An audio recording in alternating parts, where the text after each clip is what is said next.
Buçi më bu CHI. Bu CHI podcast.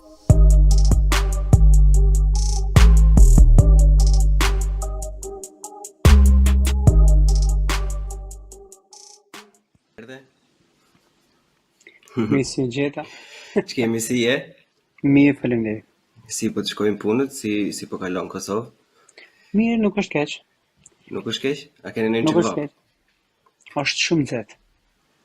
Është shumë nxehtë. Po shifsha disa lajme kështu edicione informative që po e përshkruanin edhe në Shqipëri edhe në Kosovë, përshkruajnë në të njëjtën mënyrë, shumë vap, shumë njerëz kërkojnë ndihmë, domethënë edhe megjithëse ka disa vite që bën njësoj vap, duket që njerëzit akoma nuk janë mësuar me faktin se kjo është realiteti i ri që duhet ta pranojmë, le të themi.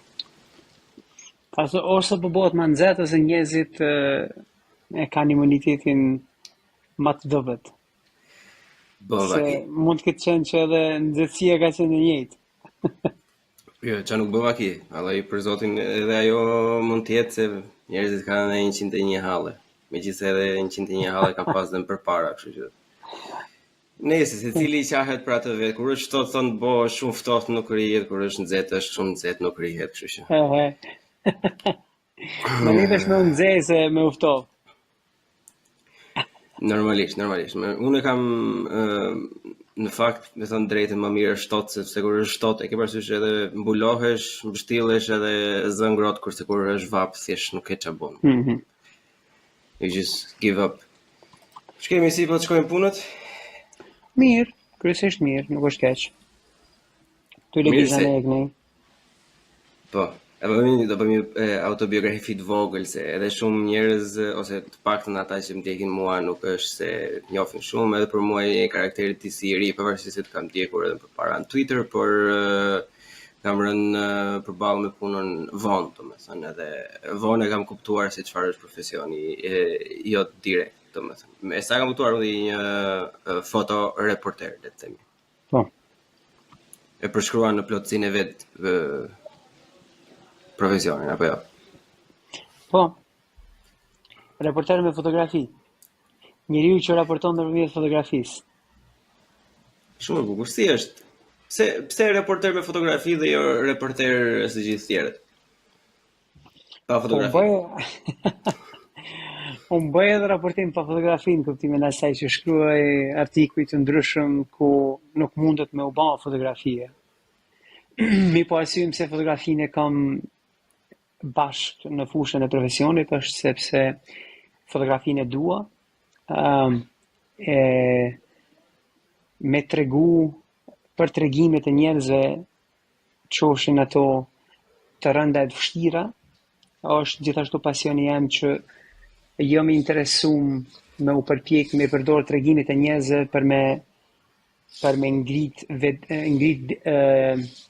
vetdijen e të tjerëve të cilët nuk kalojnë nëpërmjet përvojave të tilla, të veçanta nëpërmjet cilave unë arri të jem dëshmitar, edhe fatmirësisht nuk i kanë rrethonat për me kalu nëpërmjet atyne rrethonave, mirë po kur i sjellim këto tregime në vëmendjen e njerëzve të tjerë, i ndihmojmë me kuptu që duhet me vepru, me qenë vigjilent, për me rujt lirinë e tyne, me parandalu mundësinë me u shmang një situatë të atill kur duhet me ka pushkën për me rujt lirinë tënde. Po. Do ndalesh pak më gjatë me sa i përket pjesës se çfarë ti raporton në thelb, po para se të shkoj atje, kisha interes, edhe është interes dhe për shikuesit dhe dëgjuesit, domethënë që të dinë pak edhe të mësojnë pak rreth formimit të arsimimit. Okej. Do e nis domethënë aq sa do duash ti të ndash me njerëzit që nga vegjilia, domethënë si ka nisur çdo gjë. Është goxha interesante. Okej. Që nga vegjilia. Ku më janis? Ka qenë kohë luftës në Kosovë edhe ka ndodhur që një fotoreporter gjerman ka ardhur dhe ka vizitu antarët e familjes tëmë. Edhe për rreth parë ka qenë kontakti jam me aparatin fotografik, sepse ajo e ka pas pajisjen me vete. Edhe jam interesu jashtëzakonisht shumë, edhe kam arrit me I bindë të njerëz për me shku me ta. Edhe pastaj aty ka qenë një farë mënyre takimi jam I parë me mjetin që realizon fotografi. Edhe interesimi I aty për aty shumë me njëherë shumë për atë. Deri në atë mosh kam qenë interesuar kryesisht në çështjet të drejta të lirive të njerëzit, zhvillime politike, zhvillimet aktuale. Mirë po jam marrë me librin, me gazetën edhe me shkrimet e mia në fletoret e mia si fëmijë që isha. Shpesh përshkruaj edhe argumentimet e diskutimit e mia sfidueshme që kanë qenë me babain tim. I bëjsha në formë lajmit me sa e kujtoj. Si kur dësha me ju tregu njerëzve të shtëpisë se çka po ndodh në shtëpi, po nëpërmjet formatit të informimit si lajm. Të shpenzuarit kohë me fotoreporterin e fjalë ose ekipin mediatik gjerman ma ofroi një mundësi për me pa në rëndësinë e të qenurit gazetar, të qenurit në fushën e medias, rëndësinë e informimit të njerëzve të tjerë, për fatin e njerëzve të tjerë. Edhe aty fillova më interesu pak më tepër, edhe shenim atëherë televizionet e rralla evropiane që jepnin informacione për Kosovën.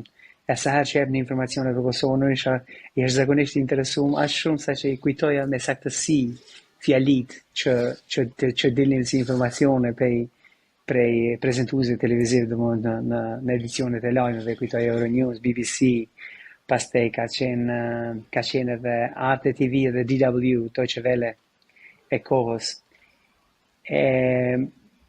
Lufta pastaj më zhvillu eskaloi, siç eskaloi, ne u dashmë u largu, edhe me të kthyer mas bombardimeve të NATO-s. Fillon studimet, koha shkollimit të mesëm, edhe unë isha interesuar jashtëzakonisht në zhvillimet e pas luftës, zhvillimet politike, zhvillimet të drejta lirive të njerëzit. Një kohë kam qenë aktivist I të drejtë të lirive të njerëzit ku kërkonim kthimin e trupave të pagjetur të humbur në kohën e luftës, që Serbia sot asadite I mban, edhe I përdor si vegël politike. Edhe pastaj njëkohësisht kam qenë interesuar vazhdimisht në fushën e gazetarisë, jam përpjek me bërë shkrime, reagime, shkrime lidhur me çështjen e drejtë të lirive të njerëzit. Edhe kam pati mundësi pastaj me shku nëpërmjet Kosovo Institute of Journalism and Communication në një kurs të gazetarisë. Edhe aty njoha njerëz që vinin nga universitetet të ndryshme botërore të gazetarisë, pastaj fitova një bursë, vazhdova në New York. Edhe para diplomimit faktikisht fillova të punu me media si New York Times. Në lindjet mesme, Afrikë Veriore, edhe kështu, vazhdoj. Pastaj mas... Bravo, shiko, se kjo është arritje, se ti e kalove shpejt, po para diplomimit punosh për media si New York Times, më duket sikur është një arritje goxha e madhe, apo jo? Përderisa nga jashtë mund të duket si një arritje goxha e madhe, është thjesht rezultati I konsistencës tënde si person, I përkushtimit tënd në fushën tënde profesionale, edhe gjet një kurje I përkushtuar në secilën fushë të profesionit, padyshim që kompani që kanë nevojë për personel të atill, të kualifikuar në kuptimin e asaj që janë përkushtuar për fushën profesionale, kanë me kuptu që ti je atje. Edhe kanë me ardhur dhe me të kërkuar dhe me të ofru mundësi. Tashti ideja e të qenurit I kërkuar nuk është e njanshme, është kuptohet, nuk është se New York Times e kërkoi Vudin, a kupton, Vudi e kërkoi gjithashtu New York Times. Dhe isha normalisht pak a shumë me fat që prej profesorëve që më jepnin mësim ishin edhe njerëzit që punonin në New York Times, edhe normal ata kishin vend re. Edhe se kjo është edhe praktika se si mediat e mëdha ose çdo kompani e madhe thuaj se I rekruton njerëzit me të cilët duan të punojnë. Insiston pleqë të mirin e duan gjithë, po vërtet sinqerisht të përgëzoj fort edhe për konsistencën, për mundin që ke dhënë ato vite, domethënë është Mendoj se është një shembull vërtet i mirë, domethënë se çfarë mund ta arrijë njeriu nëse ka konsistencën dhe dëshirën e dur për të arritur atje ku do, në çfarë lloj profesioni.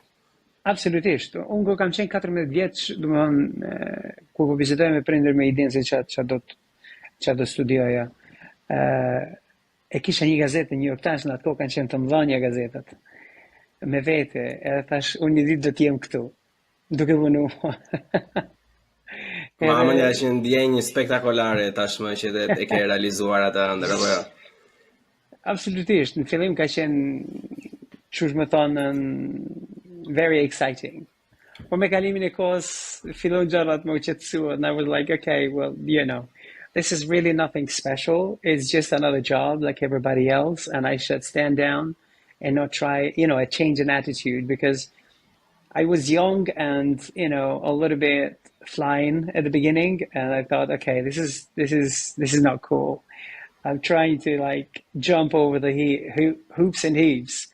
Shiko, unë mendoj se njeriu nëse ti për shembull e ke dhënë të pjesën tënde më të madhe, mundi ke mësuar, ke qenë konsistent gjatë gjithë kohës, është vetëm e drejtë edhe të takon, domethënë që ta festosh, të takon të ndihesh mirë, të takon të jesh overwhelmed, domethënë, edhe unë mendoj se ka si një lloj gjëje negative nëse njeriu ka një farë lloj ndryshimi në sjelljen e vet pasi arrin disa kohë se nuk është se ta dha njëri edhe duke qenë se ti ishe në krevat shtrirë, por punove për atë punë dhe arrite, kështu që Vetëm ajo që du të them faktikisht është që se kam has edhe ende domthon takoj njerëz ku disi më shohin me kokë pe poshtë lart, I'm like, it's nothing extraordinary. You just have to be consistent and committed to what you love. Nuk jam dakord te kjo. Pjesë mendoj se po tregohesh shumë modest, po tregohesh njëri shumë i mirë dhe shumë modest, po në të vërtetë unë mendoj se është e kundërta. Domethënë, okay, e kuptoj anën e mirë që njeriu do që ti, unë mendoj se ti do që të edhe inspirosh njerëzit dhe mos ta bëj të dukesh ti gogol. Domethënë që e arri dot unë këtë, domethënë të krahasoj me vetën, por të jemi real, duhet të njohim faktin se ka një arsye pse nuk janë nxit Vudi. E kupton se jo të gjithë e kanë atë vullnet, atë dëshirë dhe atë lloj konsistence. Çfarë lloj profesioni ti jetë? Mund të jetë një fotoreporter për New York Times, po mund të jesh ku dëgjon, mund të jesh një që në një fabrikë këpucësh që i bën më të mira, je më i njohur. Nuk e ka çdo njeri atë lloj dëshire për të ecur përpara. Plus që është dhe epidemia më e keqe në botë, domethënë që është shumë e vogël përqindja e njerëzve që dinë atë çfarë duan të bëjnë, që e bën me dëshirë. Edhe ngecin këto këto kurset e vogla të karrierës, po thënë. Yeah, that is unfortunate që domethënë njerëzit ndoshta disa e kanë me vonesë kuptimin asaj se çfarë duan të bëjnë, po edhe pse çush më thon perceptohet për shoqëni si me vonesë, I still don't think that's a delayed understanding of what you want to do. It is not delayed understanding, it is just because you have been given a chance in your life at that point of life to see what you want. A kupton? Se për shembull unë isha 11 vjeçar.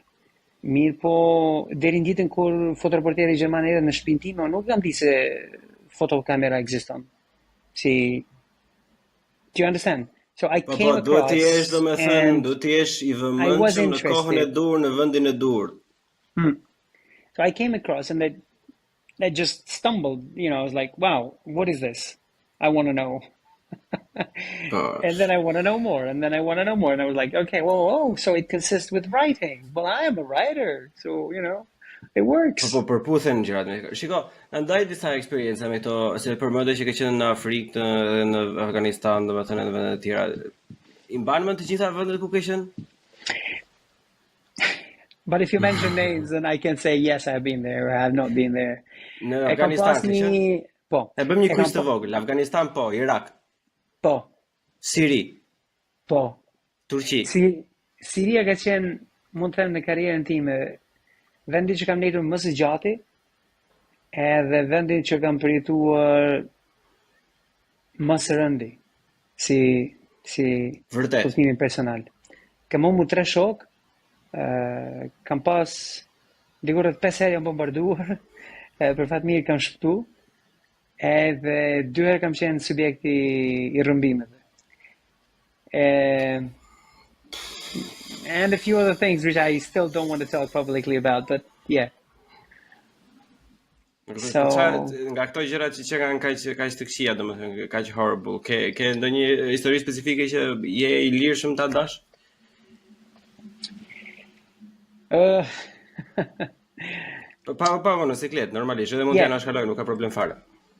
Më mirë t'ja shkalojmë, sepse është goxha, ç'më thonë, it impacts me a lot when I come back and talk about it. Po, është intensive, në rregull, pa problem.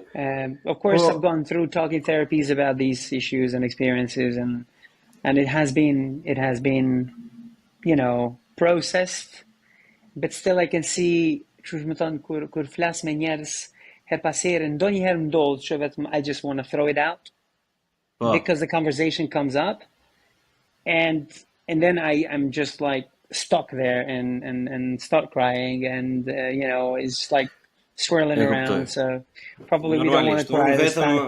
Unë vetëm mund të hamendësoj edhe s'mamënja se kam kapacitetin e eksperiencës që ta arrit ta kuptoj dhe ta përpunoj atë lloj informacioni. Por mirë, pas gjithëre vështirësive domethënë që ke kaluar, por e shikon kështu, se duket që është punë e vështirë, edhe jo e vështirë se le të themi është një kamera 10 kg, por e vështirë sepse është rrezik I drejt për drejt me jetën. Ai është aty, është fle me ty, zgjohet me ty, ha me ty, lahet me ty, rreziku është aty gjithë kohës.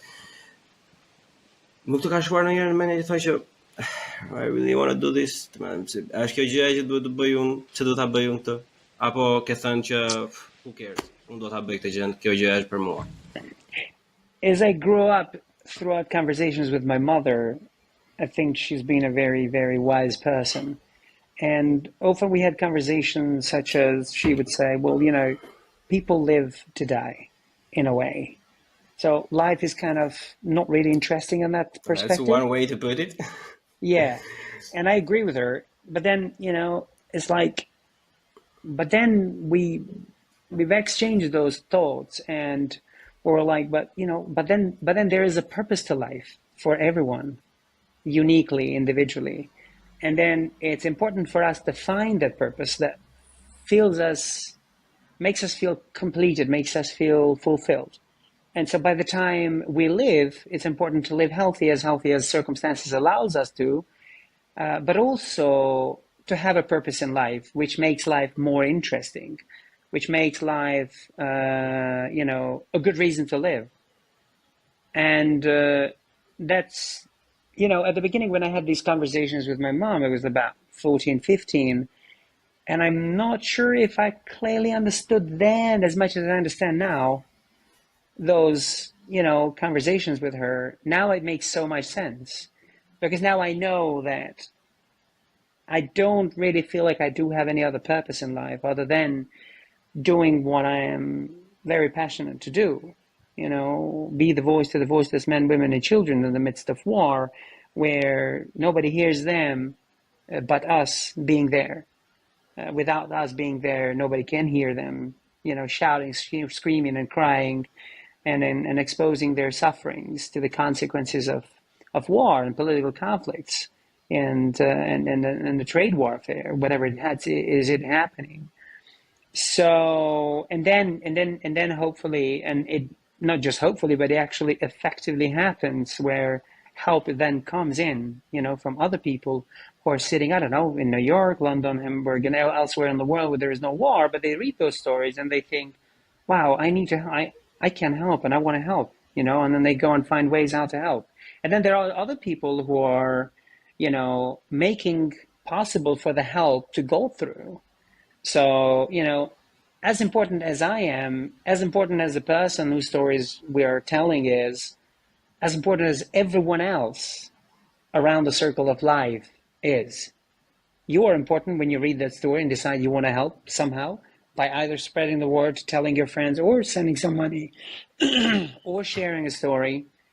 The other one who have made that kind of channel of, you know, railway for the help to go to reach these people, everybody else is just as important as everyone plays their role, So it's really important, and it feels good. It feels good when I when I write an article and or post a photograph that's published in the news outlets, and that is impacting life of people to get some help, to help them get from A to B, and that feels undescribable. It's just amazing. And in this case, speaking of Syria, we were talking earlier. I remember that just 2 days before an airstrike of the Syrian government forces happened at the crossings between Syria and Turkey, there were about nearly 4,000 to 7,000 refugees waiting at the border to cross to Turkey. Turkey wouldn't allow them, and they didn't allow them, saying that there was not enough tents for the refugees to cross and there was no place where to house them. So I went on, produced the story, and said out loud that Turkey is not allowing people to go in because there is no tents available. On the next day, the story was published. UN sends in a contingent of tents, and other organizations sends tents to Turkey, and they allow people to get in. On that day afternoon, Syrian jets come in and they airstrike the very area, the very garage, sort of to say, because it was a big warehouse where the buses were stored before, like the public transport buses. That's where the refugees were staying, and that place got bombed by the government forces. And I'm like, was I just a stepstone for this group of people to be able to continue to live? And then you just like, every risk you go through, you're like, no, I don't want to go home, because I still want to be the reason why I can help some people to probably continue to live. So yeah. Wow, it's fucking overwhelming, man, I'll tell you that. Është ngjitse, ose le të themi është addictive kjo ndjenja? Ose me sa e përshkruaj ti, domethënë duket sikur është addictive ndjenja e të qenit shpresa, e të qenit mjeti, e të qenit kanali i burimit të informacionit, ose ku diun edhe shpresa e individëve të caktuar, qoftë ky një fëmijë i vogël apo një grup i tërë njerëzish, siç ti e përshkruajtë më përpara. Addictive kind of have a negative connotation, but I don't know if I could call it addictive. For me, it's a life purpose. I mean, it's like in a good way, like that makes you just go through with it, like. Yeah, because like for me, because people tend to suggest that, because there is a lot of adrenaline in the war, so that's why I am somehow intending to go in the war. Well, I'm not all the time in the war. Like, I'm in Kosovo and I'm producing stories every day, and they're not stories of war. They're still stories that are important for people to be heard and are important to be told, so it's like everywhere you go, whether there is war or there is no war, war is in different shapes or forms. Sometimes it's more violent, sometimes it's even more violent but silent and passive aggressive, and you don't hear the gunshots and the bullets flying around, but the consequences of political decisions on the people's lives can be crazy and unimaginable until the moment you have gone, talked to people, and asked them to give you the privilege of hearing what they've got to say and sharing those stories with others who may, just by chance be taking for granted the fact that they are, in some sort of circumstantially better circumstances of possibly living a better quality of life. So, Sa u bëri ti që je në Kosovë tash? Unë erdha në Kosovë me 14 korrik. 14 korrik. Sa kishe pa ardhur që prej atë? Kam qenë në Kosovë nga nëntori i vitit kaluar, në fund nëntori i vitit kaluar, gjë në mas të këtij viti. Po në nëntorin e vitit kaluar, për herë të parë kam marrë në Kosovë pas diku 8 viteve. Si do duk Kosova pas 8 viteve?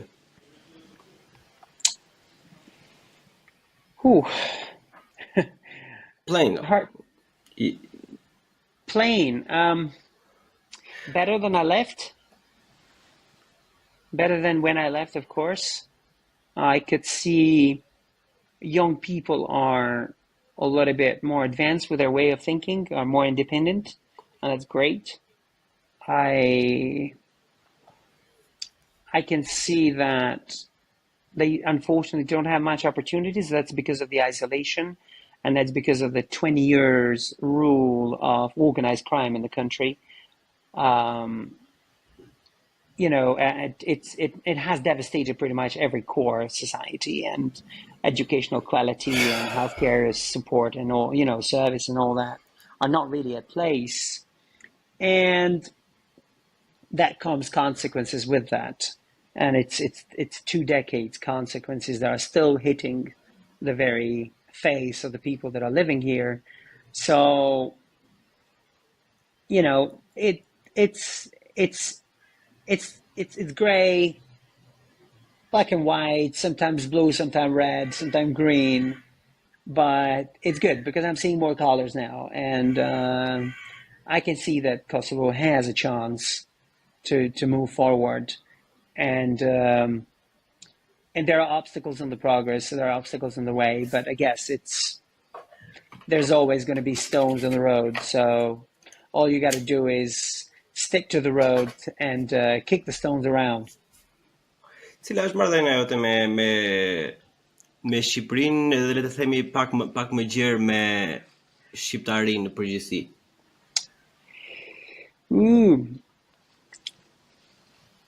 Mund të them që për kur kam fillu me punu si fotoreporter, jam goxha shumë i zhveshur nga ajo që është qush me thonën veshja etnike me idenë e shqiptarizmit. Po gjithsesi tash po e vërej që edhe pse ende po ndihem i huaj, edhe këtu edhe atje edhe kudo që po shkoj, s'di ç'a them. I still care for what's the basic, is like the human right. Po nga 1/10 sa shqiptar ndihesh? Let me keep it funny. Unë nuk mund të them që ndihem apo nuk ndihem shqiptar, unë jam shqiptar. I can't get away from that. That's the right answer. Do you want to get away from that? No, I have no reason why should I get away from it. I mean, Albanian culture is beautiful as it is, and it's very rich history and very rich culture, and it's amazing. I have nothing, to be concerned about that. It's just that because I have seen so much of the world, and often people that I met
S'ka problem. S'ka problem. Dikush u përpoq me në firë, prandaj. Po mendoj që ndoshta është arsye. Nuk ka problem se e vazhdojmë atje ku e lam. Pak nga ajo fjalia u dëgjua, kështu që mund ta përmendësh përsëri. Okej. Për cilin fjali i fjalën? Për pjesën e shqiptarizmit, përgjithësi domethënë. Okay. Do të thonë, arsyeja pse ndjem pak më shumë I zhveshur nga të qenurit ose jo shqiptar, you know, when people ask me where am I from, I'm like, who do I identify with? I often say to them, I'm a person with his choices and abilities. I'm a human being. That just happened by chance to be born in Kosovo, in a family that speaks Albanian and that say that they are Albanians and that have traditions and customs of being Albanian, you know, and they taught me this language, which I dearly love because it's my first language that I started speaking to, you know. But now my brain thinks English, and that is because over the last 16 years at least, I've been reading, writing, and speaking English. And my brain is just, you know, got used of it, exactly the same as it got used of it when I was 0 years and came into this world, into speaking Albanian, hearing other people speaking Albanian, learning the alphabet of Albanian, reading and writing in Albanian. You understand? Ajo është problem edhe me emigrant, domethënë që kanë pak vite jashtë, ajo është një problem që edhe për mua për shembull më prek, mbase e unë një shkallë të madhe, po përsëri më prek, domethënë janë shumë gjëra, sidomos për sa I përket profesionit tim, janë gjëra që unë nuk kam aftësinë të shpreh as në anglisht, as në shqip, por vetëm në gjermanisht, sepse ajo ka qenë situata dhe ashtu ka sjell, domethënë. Këto janë gjëra normale, unë e kuptoj.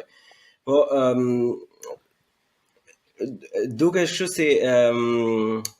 si quhet fiksi, si kozmopolitan, e themi ose goxha liberal nga pikpamjet politike për sa I përket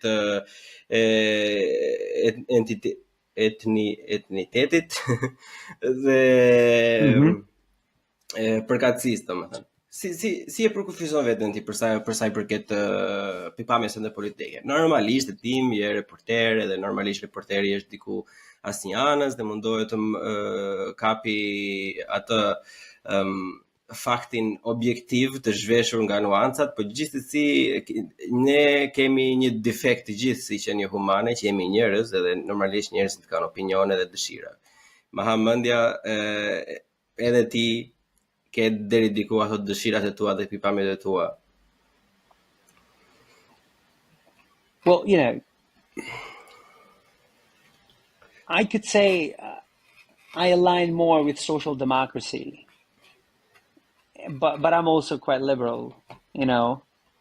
I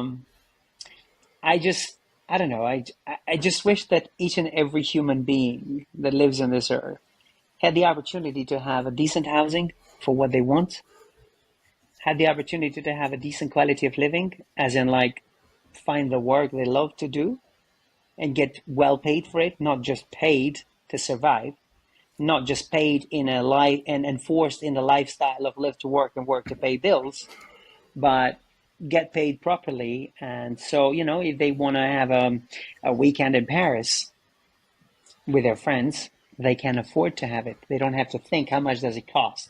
Yeah, what about the input though? What about like the people who actually do have those opportunities that you speak of and that I wished for myself when I was a teen also? But then they do not use them and they degrade on something worse than that. Well, you know, if they do not use it, they do not use it. It's a matter of their choice, and that's fine. You understand? You know, as far as I'm concerned, I can afford to go for a weekend in Paris or New York, right?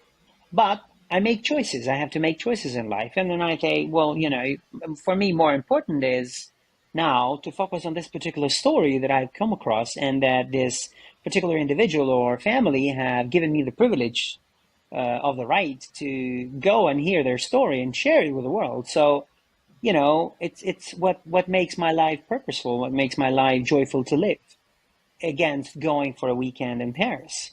Of course, if circumstances allows me to, and I have a group of friends that I wish to share time and spend time with, and so, then I will go and join them, but I will not go for the weekend in Paris just because. Yeah, You know yeah, what I just mean? because you can. Yeah, right.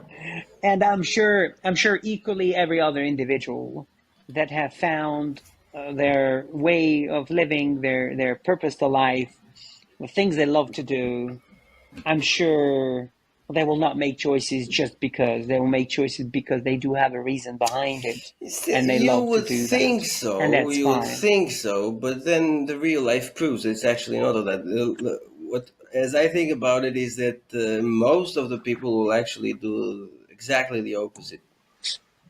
Say, Um, Masa. we don't know that. I would not. I would not. I would recommend against, idea of commenting on whether other people make the right choices or not. It's as much as they may seem wrong in our view.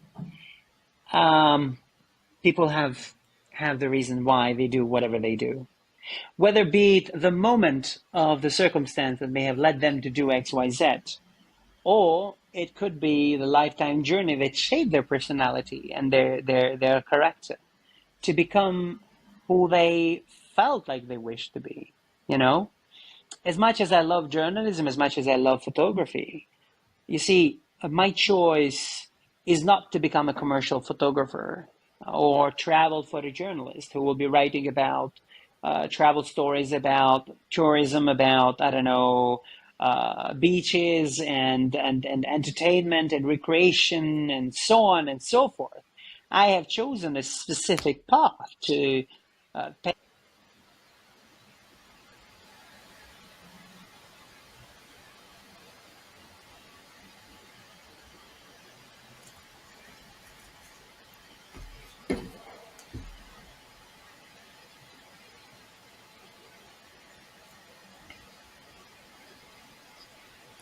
With the connection. Yeah, that's all right. That's all right. It happens. I can cut it. Can cut the empty seconds later. Uh, I just find it like just like a quick reply on that. I just find it like a very slippery slope because if you say like yeah, but like you cannot say anything about the choices in the moment. It's like yeah, but there is kind of this like gray shade of like right and wrong though, because you could say that the same thing. You could say for fucking serial killer or something. You could say the same thing. That's in that time when Oh, he well, did that. right. Let me just get through there about the serial killers. I mean, like, by all means, I'm no expert to have a say about Oh, that. me either. You Yeah. know, you know. So consequently, I would rather not say anything, right? However, though, there's a number of people that are are also a product of society, a product of the parents, a product of their siblings, product of bullying and all sorts of abuse that happens in our society to specific individuals that are unfortunate to go through some things, and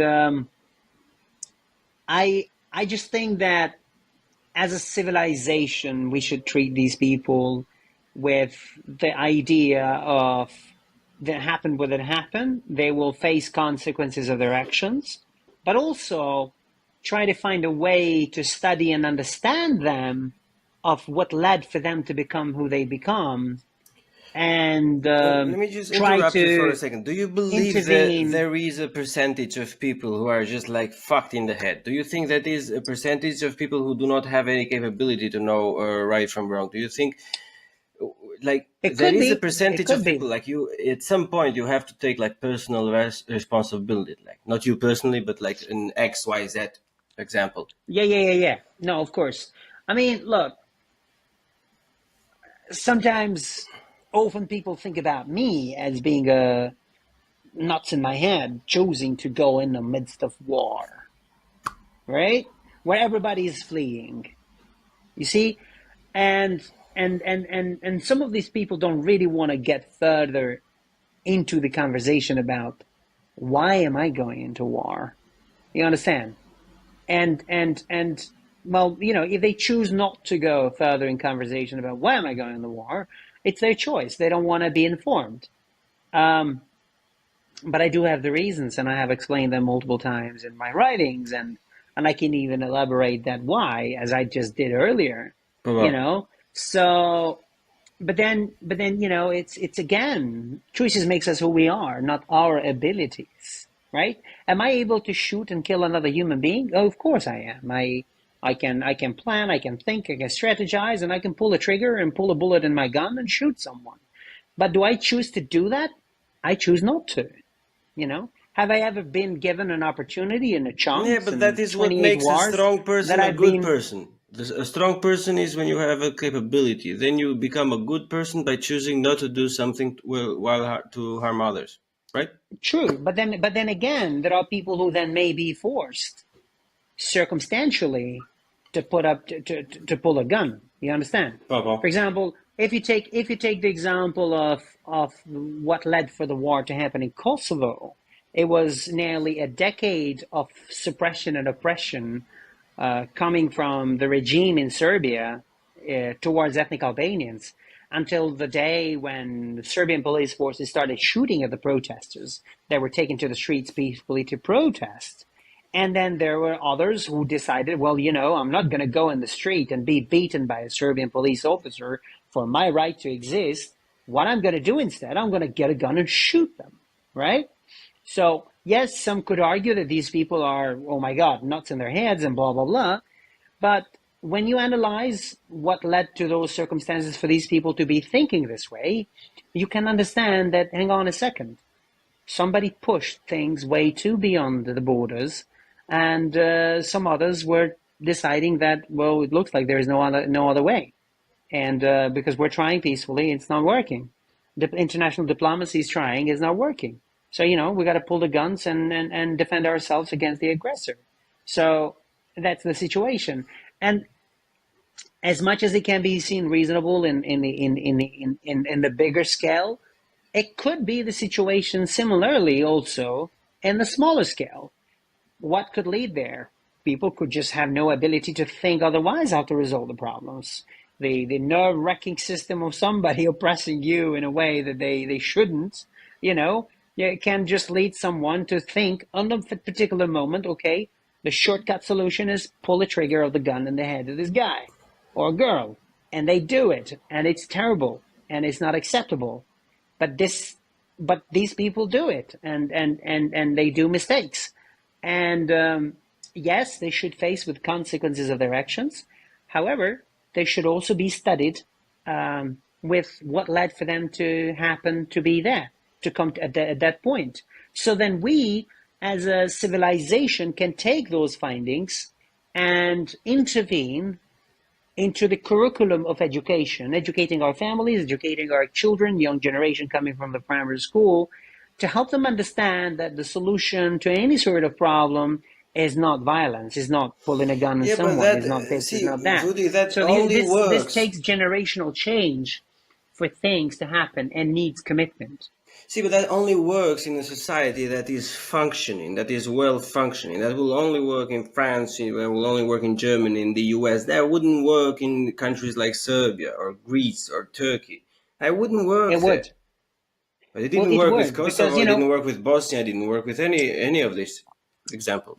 well, the problem with Serbia is that it adheres and aligns with a fascist ideology. Exactly. And that's a problem. And that fascist ideology is also bringing to light consequences for the Serbian people itself. I mean, lately we've seen gunshots of young Serbs trying to pull the guns on the people that they thought that they could resolve the problem by pulling a trigger on them. And eventually, this kind of mindset, this kind of culture will eventually come and hit you back. So the earlier one society or nation intervenes to resolve that problem, the better it is. And the delayed that it comes, the worse it will be. You understand? So that's, for example, you have Kosovo, young Kosovars mainly willing to leave Kosovo still at this time as we speak. And that is because although things have changed in Kosovo or have started to change for good, the avalanche of the small little ball that started in 1999 following the end of the war, with warlords taking over the power and basically looting the country, to the devastation of the nothingness as it is for 2 decades, is still ongoing. The consequences of 20 years' actions is still happening. So it's very difficult. But in a way, these people will eventually come back, I'm very sure, because I also left 8 years ago for good Kosovo, and I thought I would never come back. But now I think, I should come back. I can see that the experience, the knowledge that I gathered through experience is absolutely important to come back and share at home with others who might be interested in the same profession that I have, and try to do better, try to do good for the interest of this country, for the interest of society, and people are picking up, and then that's really, really good. And it is important. And I'm thinking to come back. I'm not thinking to be based elsewhere. I don't know when, how soon am I going to be sitting, but obviously I'm now seeking more and more assignments to come back in Kosovo and report. And let's just hold it there. Let's just hold it in Kosovo. How are your feelings about what is happening just now in Kosovo? Well, I don't know if I can measure it with the feelings. I just think that it's what's happening. Well, Serbia has continued to act on aggression of constitutional order in Kosovo and territorial integrity. And unfortunately, the United States, led by Secretary Blinken and Escobar and Christopher Hill, ambassador in Belgrade, and Jeff Ovenier, ambassador in Pristina, are pursuing a path to what they see as interest of the foreign affairs of the United States of America. That's great. They're trying to detach Serbia from Russia, which, in my view, it will never happen. And it's not just a choice of words. It's substantially well fulfilled why it will never happen. But they're trying to do it at the expense of the Republic of Kosovo. It's like a and that sacrifice, is not acceptable. Yeah, well, this is not a sacrifice. This is because, sacrificing is if we owe something to somebody, in a way. So we owe nothing to nobody, okay? We have this republic, we have to defend it, we have to have it. And there is no reason whatsoever in any given shape or form to be given up into the, helping the United States of America to appease an autocratic regime of Alexander Vucic, who is a former information minister of Milosevic regime that's been murdering civilians all over the Balkans for a decade, is responsible for death of nearly 250,000 people. And it has still the same mindset. No, the answer is no. Are we friends? Yes, we are friends, but we have the right to disagree to that. Are we, though? And, Are we friends with the Serbs, or did you mean the U.S. now? I mean the U.S. I mean the Western. Of course. We can be friends with Serbs as in individual human beings, of course, because there are many Serbs who are reasonable human beings that understand that what their state have done over the last 10 years, well, 20 years, but 10 years in the decades of the rule of Milosevic is absolutely wrong. And they've had the courage and the strength to stand up to the regime and say, this is wrong, we should stop doing this, and you cannot do this in our name. But unfortunately, that's a tiny minority of people who I was just about to say they are very difficult to find, those kind of people. Unfortunately, they are, and unfortunately, there is a majority of people who support the regime. But again, they support the regime because of the consequences of propaganda the regime has managed to fund. The regime is totally criminal, as an investigation of the New York Times have shown on a latest report about Alexander Vucic. So, it's yes, I stand by the leadership of the Republic of Kosovo when they say no to the United States of America or to anybody else that is demanding to appease and try to detach Serbia from Russia at the expense of the Republic of Kosovo. What's your opinion on Kurti? We have paid him. Would you say again? What is your opinion on Kurti? Without gloves. I don't have any opinion as in for him as a person. What I know is... No, as a person, Kosovo as a politician. Of course it's not as a person. Well, as a politician, Kosovo is fortunate enough to have a politician that has integrity, as a politician, and also integrity as a person. And when I'm saying integrity as a politician, he's a knowledgeable politician, which is very rare in the history of ethnic Albanians in the region to have a smart politician. That's a fact. In the top of the government. And amazingly enough, that has just, the fate have it, brought also Vjosa Osmani to be the president of the country, who is also very knowledgeable individual and politician.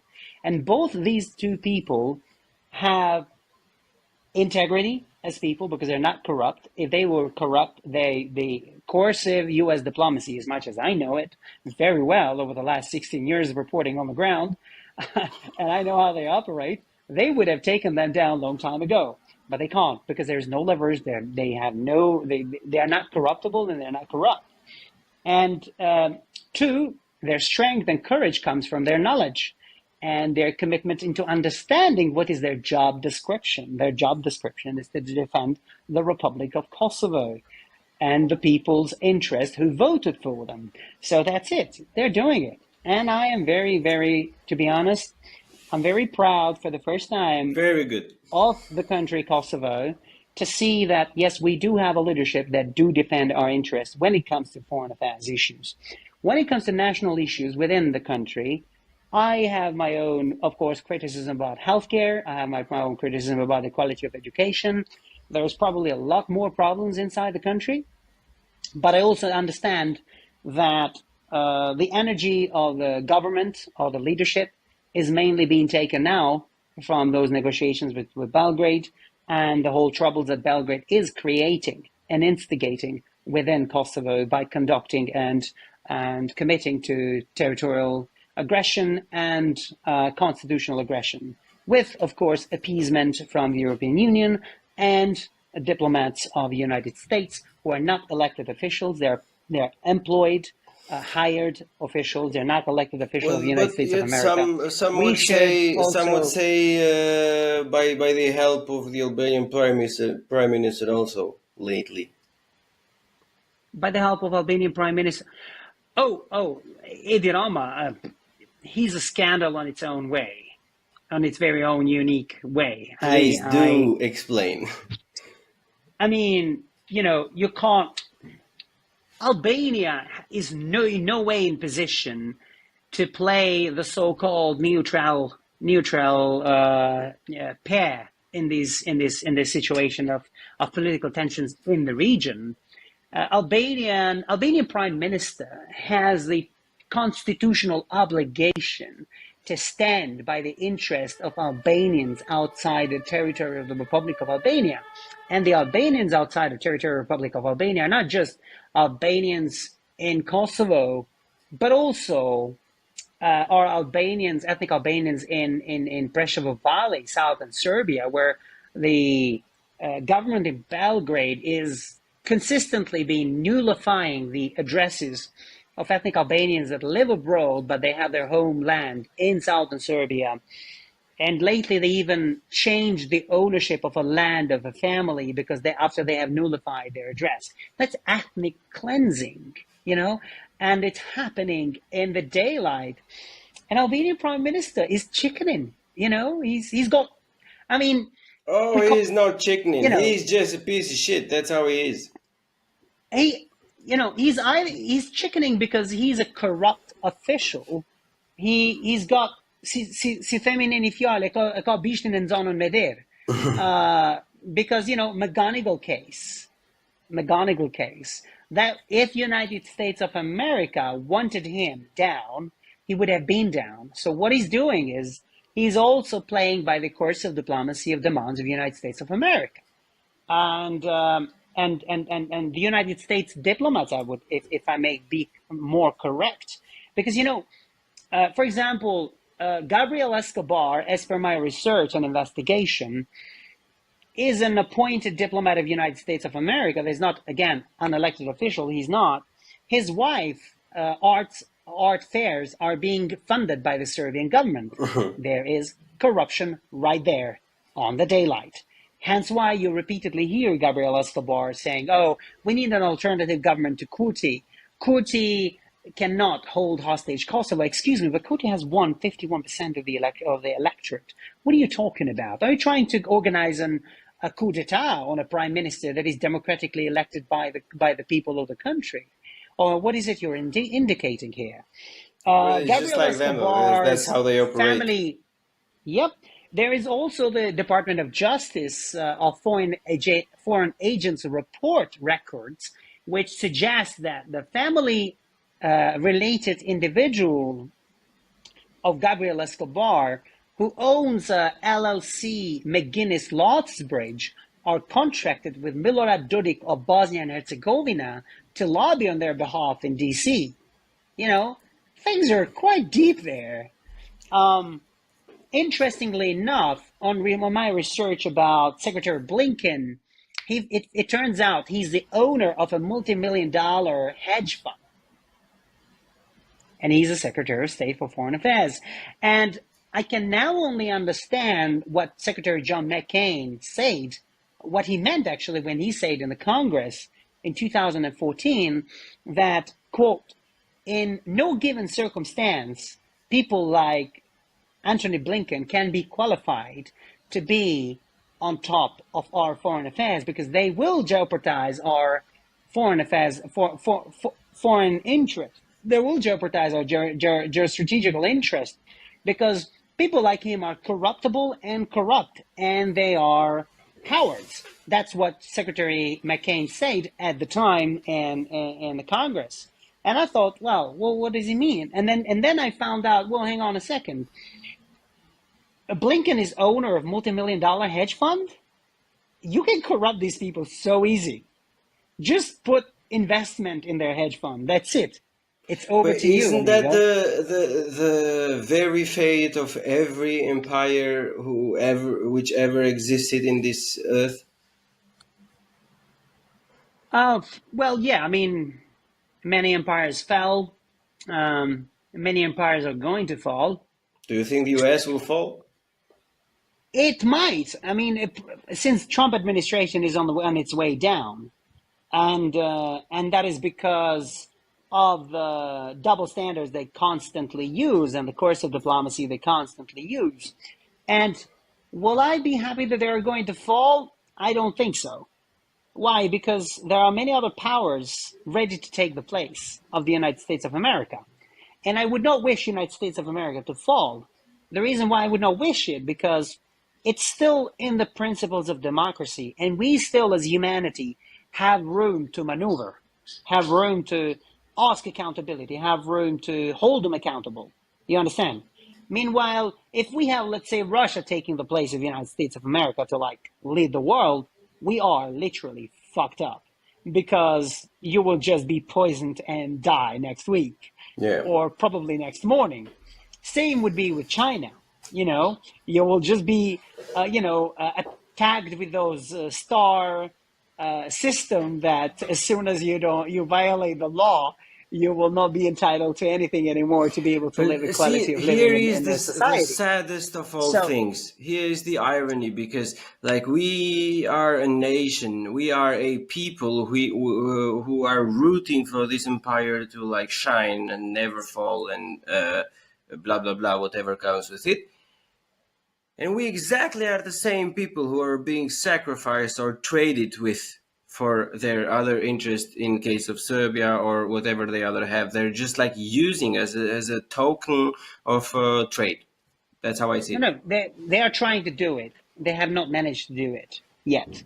Okay? So if we resist and we stick to what we want to do, that's it. They're going to change their mind. Are you sure about it? Oh, yeah. I'm damn sure about it. I mean, the so-called opposition in Kosovo is just filthily corrupt, and they are being summoned by an ambassador an unelected official of the United States of America. They are being summoned, and you have also journalists who are obviously corrupt, and editors and so on and so forth, who are also being summoned by the U.S. ambassador in Pristina. So unfortunately, there's this tiny minority of people who are loud about, hiding, basically enabling Serbia's political discourse in Kosovo, hiding under the cloak of the American flag and saying, oh, we're pro-Americans, blah, blah, blah, and all that bullshit. But hang on a second, but you're not pro-Kosovar. Where is you being the pro-Kosovar if you're pro-American? Because your priority is to be pro-Kosovar, because you're taking the money from the taxes of this country, from the sweat and blood of these people.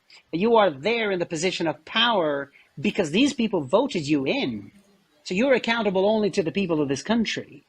And yes, we have to maintain our ties and relationship and friendliness with the United States of America and other powerful allies that could be in the West. However, though, we have to learn to say no, and say no when it is no and it's not in the interest of our country. So that's where we should be standing. Well, what do you think is going to happen in the near future with Albanians in the region? I can't really predict that. What I wish to happen would be that the quality of education to be intervened, improved, and made sure that the young generation that are coming into the classes in the schools are going to be not just studying properly, but also are going to be encouraged to have in their heart and mind critical thinking. Critical thinking is very important, and in any way you do, however you do with life. So, and I wish that healthcare system would be invested, intervened, and therefore given to the people for free. It's not for free because we pay taxes, so of course that's we paying for it. And hopefully to have a leadership with integrity that will defend our interests when it comes to issues of foreign affairs, and that we will be able to actually have a generation of society that will be able to hold accountable our elected officials if and when they do mistakes, and ask them to fix the trouble that's been there or has been caused by whoever and whatever. So these kind of principled elements are the elements that can guarantee a chance of a country and a society and a nation to progress and improve and get better. Otherwise, I don't know. It can be problematic if we go another way. Okay. These things aside, and Balkan politics aside, what do you think are the three biggest problems of Albanians everywhere? Maybe not only financial, but also like society and mentality or whatever. Well, our biggest problem is our corrupt officials. Our corrupt politicians. We have to kick them out of the power. But don't you think we are corrupt ourselves also, though? Because I feel like the politicians are a very fine mirror of the society and the standards and morals. No. Listen, we are corrupt because we're circumstantially driven to become corrupt. You understand? Yeah. We are corrupt as a society because we're told by media that corruption is okay. Consequently, we don't have a good quality of news reporting. We don't have good quality of media. We have propaganda. They're not doing journalism, because a journalistic institution that has not committed to holding accountable elected officials and call upon accountability and keep them on the headline and the front page until they resolve the problem, that's nothing but a propaganda. So, and people, when you have corruption in the heart of your institution that are supposed to facilitate and help and ease the people's quality of living, then what they're doing with this money is taken away for their own pockets. And then there is no landlord in this house. Then there is no law. Then there is no order. And therefore people are driven down to the abyss of no return. And then they have no chance and no ways but to make their living throughout means of corruption. And maybe they feel bad deep down on them, but they are appeased by hearing in the media that it's okay. This politician is being found involved in XYZ corruption, but he's still a politician. He's still a member of parliament. He's still a minister. How come the guy who stole the budget of the public is still sitting in the ministerial office? these people should be, prosecuted. It should be suspended immediately with immediate effect and be taken onto investigation and facing the court. And the court should make a decision to have these people face consequences of their actions. That's criminal act and is not acceptable. And therefore, the media should actually nail them. And therefore, the society will learn the lesson that that is a wrong thing and we should never do, and we should never allow this to happen. And therefore, anybody giving us a chance and an opportunity to be corrupt or corrupt somebody, we should report them. We should, but it takes time until things get to every stone step on its own place. But we got to start somewhere. Okay, However, that's one whatever problem. we are, Two more. it doesn't mean it's bad. Yeah, I got it. Two more. Give me two more major issues with Albanians. Quality of education, illiteracy, ignorance.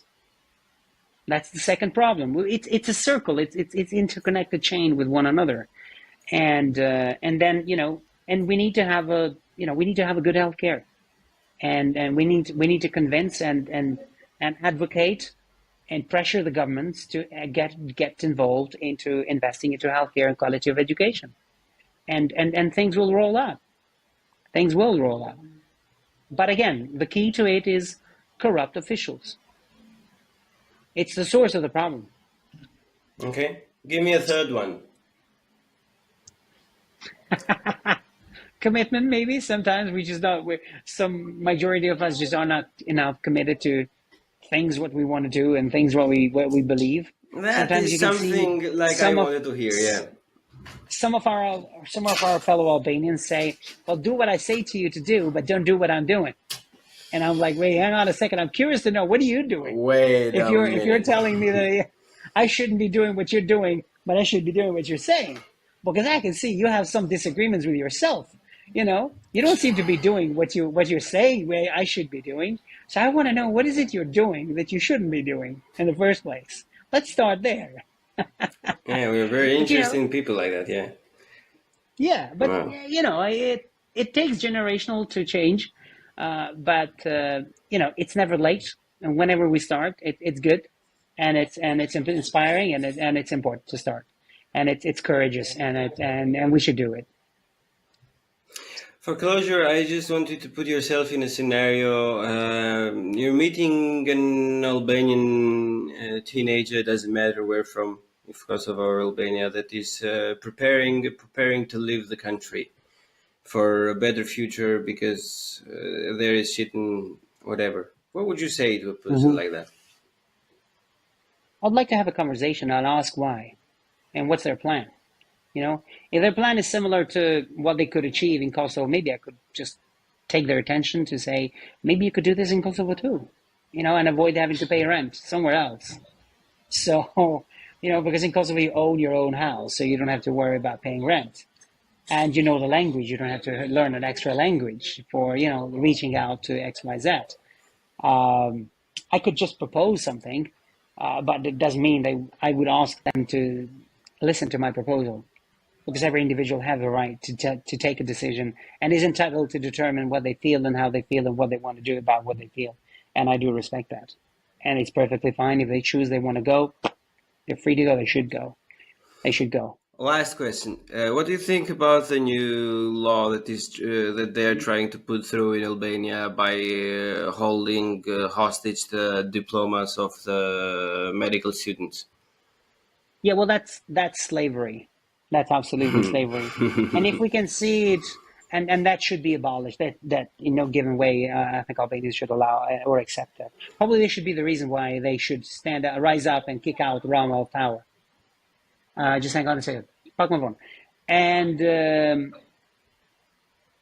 yeah, that's just unacceptable, Or probably, if some people are arguing that Rama is somehow taken by the throat of the Serbian lobbies, then probably he's doing it to try to devastate the healthcare system from Albanian people, Because if you do such a plan, it's the perfect plan to discourage people to study medicine. Yeah. In the more evil context, like. Wow. So Yeah, and people, I mean, like journalists, media, editors, everybody should speak out about it. Like, that is But they're unacceptable. not. That's the problem, though. Everybody seems to be part of this fucking cancer of a mechanism that is trying to They are kill corrupt. every last hope. The answer is they're corrupt. And the corruption is coming from the government palace. That's where the source is. And people, as a sovereign of the country and nation, they should attack the source. You know, you don't resolve the problem of cancer by dropping alcohol in it to try to, heal the wound. You have to chop it off. You have to You chop have it to off. cut it through. So you heard it, people. Chop it off, Vudi. I thank you very much. Shumë faleminderit që më bashkove në këtë episod podcastit. Të uroj gjithë mirat, të uroj sukses të mëtejshëm lart në karrierën tënde dhe të uroj fuqi, dëshirë dhe energji të pashtëruar në misionin tënd të fotoreporterit, por gjithashtu dhe lumturinë jetën tënde dhe në qëllimet tua personale. Faleminderit shumë. I wish you the same too. And it has been amazing talking to you. Thank you so much. Thank you also. BUCHI PODCAST AL EN.